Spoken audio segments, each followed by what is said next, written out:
Virendra Sharma. Question number 3, Mr. Speaker. Number 3. Well done. Foreign Secretary. With permission, Mr. Speaker, I will answer questions 3, 4, 6 and 13 together.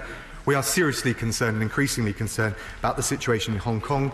Of course, we condemn any violence, but we absolutely support the right to peaceful and lawful protest on Hong Kong.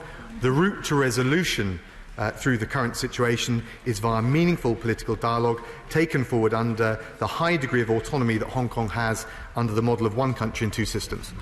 Virendra Sharma. Thank you, Mr. Speaker. I welcome the new Foreign Secretary to his position and congratulate him to taking up the role at a time of such calm. I asked his predecessor in June whether he would extend an invitation to any Hong Kong citizens at risk from persecution. Will the Secretary of State do his moral duty under the 1984 Joint Declaration? Well, I thank the honourable gentleman, and I respect the fact that he's got a long-standing interest in this. Of course, under the one country, two systems model and its manifestation through the joint declaration signed between the UK and China, which has treaty status, we gave a range of residents on Hong Kong B&O status. And the importance, I think, of that is that we don't want to unpick one part, at least at this point in time, one part of the one country, two systems model. If we do that, we risk it not being respected on the Chinese side. Stephen Hammond. Speaker, and I welcome my right honourable friend to his position. Can I say I was pleased to hear his comments about the steadfast support from the UK government for the joint declaration of the one country, two systems principle. Can he make sure that we continue to reiterate that very strongly, because that is a mechanism for driving peace in this solution? My honourable friend is absolutely right.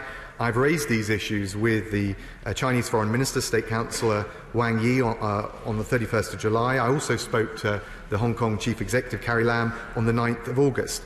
We support the one country, two systems model. It's important that, as reflected in the joint declaration and the treaty binding obligations that have been made, including to the people of Hong Kong, including to respect the right of lawful and peaceful protest, that that's adhered to on all sides. Keegan. Thank you, Mr. Speaker. May I also welcome the Secretary of State to his position. The Hong Kong police recently made further arrests, including that of a 12-year-old girl. Violence is escalating, with reports that police are now using live rounds in conjunction with tear gas and water cannons. Can I ask the Minister, the Secretary of State, what representatives he has made to the Chinese government to ensure violence is met with a proportional police response and minors caught up in the protest movement are adequately safeguarded? My honourable friend is absolutely right. I have raised these issues both with the Chinese Foreign Minister but also with the Chief Executive. In relation to the conduct of the police, and let's also recognise some of the violence on the ground that they've got to deal with, but in relation to disproportionate actions and overreactions, it's very clear there is an independent police complaints council carrying out an inquiry, and the point I've made is that that has got to be credible.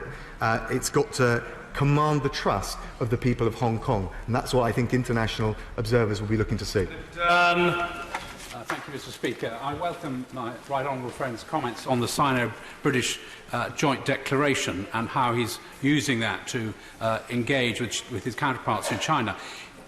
Is he able to give the House any information on whether international fora can be used to help support the case that we are making, that China should uphold its obligations to the people of Hong Kong for the one country, two systems approach? What I can say to my honourable friend is that I share his concern, but also the route through this to de-escalate the tensions and to respect the one country, two systems model. What I can also say is at the international level, more and more interlocutors are expressing their concern about this. This isn't just an issue for the people of Hong Kong, nor indeed us, given our historic relationship with China and Hong Kong. This is now an issue of widespread international concern. Thank you, Mr. Speaker. Could the Foreign Secretary update the House on whether, in his conversation with Ms Lam on the 9th of August, did he raise specifically the question of moving towards universal suffrage to elect the Chief Executive and the Legislative Council members? Thank the Honourable Lady. I talked with her about the short-term concerns we've got in terms of violence and protecting internationally recognised human rights standards, which are, of course, as the Honourable Lady knows, reflected in the Joint Declaration. But we also had a conversation, exchange of view, about how the fact that you've got such widespread protests in Hong Kong, this can't be put down to a small number who are engaged in violence, and there needs to be meaningful political dialogue that touches on the deeper concerns that people have about the autonomy of Hong Kong being respected. Thank you, Mr. Speaker. The demonstrators have acted largely peacefully, but everyone in the House will have seen the footage of the police acting in an unjustified and extremely violent manner. With that in mind, will the Foreign Secretary commit to ensuring that the UK is not exporting crowd control equipment, water cannon, tear gas, etc., until that independent inquiry has been carried out and adequate safeguards have been put in place? And will he also encourage our international partners to do the same? Well, I can say to the Honourable Gentleman, this is something that we are now discussing more and more with our international partners on all sides of the world. It's not just a European issue. Transatlantically, there's concerns as well. We've raised the issue of the disproportionate response that he's referred to. We've also recognised that there has been violence as well. And the answer and the solution to the situation we see is to reduce tensions, to respect the lawful and peaceful right of protest of the people of Hong Kong, but also to have moves and stepping stones towards the dialogue that will actually resolve this issue. Speaker, I'd like to declare that I went this weekend to Hong Kong as a guest of a group of democracy activists to witness the overwhelmingly peaceful demonstrations. Does the Foreign Secretary agree that the fundamental problem here is that you've got people fighting for their rights under a two-systems, one-country model when the authoritarian state China wishes to replace that two-systems, one-country model with a one-system, one-country model?